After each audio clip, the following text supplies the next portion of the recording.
Hey guys, back with 90 Days with Jesus. We are on John chapter 19. Of course, we are reading out of the International Children's Bible. So, John chapter 19. Then Pilate ordered that Jesus be taken away and whipped. The soldiers used some thorny branches to make a crown. They put this crown on Jesus' head and put a purple robe around him. Then they came to Jesus many times and said, "Hail, King of the Jews!" They hit Jesus in the face. Again, Pilate came out and said to them, "Look, I am bringing Jesus out to you.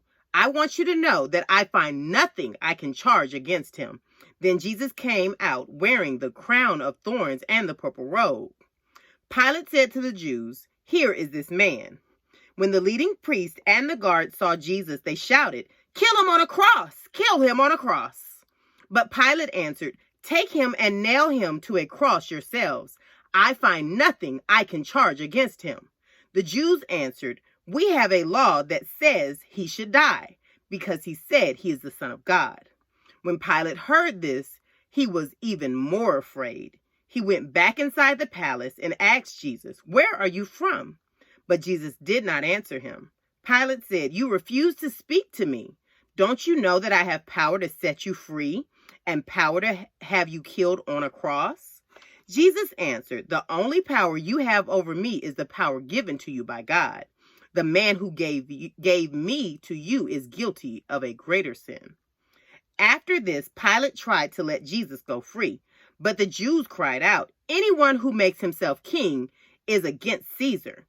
If you let this man go free, you are not Caesar's friend." Pilate heard what the Jews were saying, so he brought Jesus out to the place called the Stone Pavement.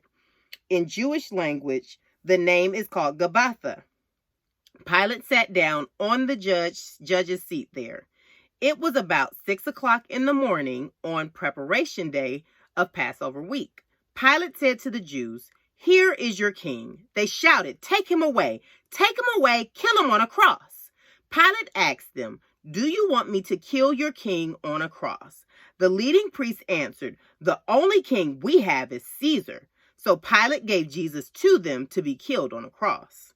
Jesus is killed on a cross. The soldiers took charge of Jesus. Carrying his own cross, Jesus went out to a place called the Place of the Skull. In the Jewish language, this place is called Golgotha. There they nailed Jesus to the cross. They also put 2 other men on crosses, one on each side of Jesus, with Jesus in the middle. Pilate wrote a sign and put it on the cross. It read, "Jesus of Nazareth, the King of the Jews." The sign was written in the Jewish language, in Latin, and in Greek. Many of the Jews read the sign because this place where Jesus was killed was near the city.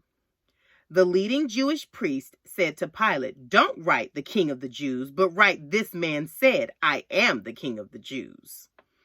Pilate answered, "What I have written, I have written." Ooh. After the soldiers nailed Jesus to the cross, they took his clothes. They divided them into 4 parts. Each soldier got 1 part. They also took his long shirt. It was all one piece of cloth woven from top to bottom. So the soldiers said to each other, "We should not tear this into parts. We should throw lots to see who will get it." This happened to give full meaning to the scripture. "They divided my clothes among them, and they threw lots for my clothing." So the soldiers did this. Jesus' mother stood near his cross. His mother's sister was also standing there, with Mary, the wife of Clopas, and Mary Magdalene. Jesus saw his mother. He also saw the follower he loved standing there. He said to his mother, "Dear woman, here is your son." Then he said to the follower, "Here is your mother." From that time on, the follower took her to live in his home. Jesus dies. After this, Jesus knew that everything had been done. To make the scripture come true, he said, "I am thirsty." There was a jar full of vinegar there, so the soldiers soaked a sponge in it. Then they put the sponge on a branch of a hyssop plant and lifted it to Jesus' mouth. Jesus tasted the vinegar. Then he said, "It is finished." He bowed his head and died. This day was preparation day. The next day was a special Sabbath day. The Jews did not want the bodies to stay on the cross on the Sabbath day, so they asked Pilate to order that the legs of the men be broken and the bodies be taken away. So the soldiers came and broke the legs of the first men on the cross beside Jesus. Then they broke the legs of the men on the other side of the cross beside Jesus. But when the soldiers came to Jesus, they saw that he was already dead. So they did not break his legs. But one of the soldiers stuck his spear into Jesus' side. At once, blood and water came out. The one who saw this happen has told about it. The things he says are true. He knows that he tells the truth. He told about it so that you also can believe. These things happen to make the scripture come true. Not one of his bones will be broken. And another scripture said, they will look at the one they have stabbed. Jesus is buried. Later, a man named Joseph from Arimathea asked Pilate if he could take the body of Jesus. Joseph was a secret follower of Jesus because he was afraid of the Jews. Pilate gave his permission, so Joseph came and took Jesus' body away.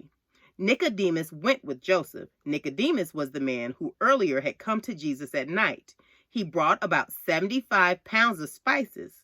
This was a mixture of myrrh and aloes. These two men took Jesus' body and wrapped it with the spices in a piece of linen cloth. Then this is how the Jewish people were buried. In the place where Jesus was killed, there was a garden. In the garden was a new tomb where no one had ever been buried. The men laid Jesus in that tomb because it was near, and the Jews were preparing to start their Sabbath day. John chapter 19, Jesus has been buried. We will be back with John chapter 20. See you soon and be blessed.